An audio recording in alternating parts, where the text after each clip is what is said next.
Ayan, B, lahat ng zirconia earring na to, 35 pesos lang. Guys, sobrang excited ako dito sa parcel ko ba naman. Napakamura lang nito, B. Ayan, B, tingnan nyo naman, napaka-secure Yung bubble wrap, balot na balot. Oh, tingnan nyo, napakaganda. Huy! Kita nyo ba? Teka, alisin ko sa plastic para makita nyo, 35 lang to, B. Napakaganda nito, B. Ayan, oh. Ayan, B, lahat ng zirconia earring na to, 35 pesos lang. Pag binili mo to sa Tiangge, isang pair lang, B, 35 pesos.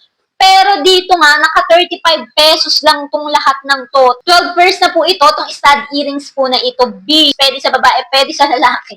Huy, apakaganda. So, itry natin. Ganito yung likod niya. Ayan. Silicone po yung likod niya. Itatry ng babae, ha. Don't worry kasi masikip po yung ano niya, silicone, di po yan basta matatanggal kapag nakasuot po sa tenga po ninyo. And stainless steel na daw po ito, kaya naman hindi yan mangangalawang. O, di ba? Ang galing naman nila, B. 35 lang, ang dami na. So, ganyan po yan. Ayan, kita niyo po ba? Kapag natatamaan siya ng light, kumikinang-kinang. B. Check pa natin yung isa para makita niyo kung gaano siya kaganda sa aking tenga. So, ayan po. Di ba? Halagang 35 pesos, ang dami mo ng earrings. Pwede mong bigyan ng nanay mo, kapatid mo, ate mo, kuya mo. Huy!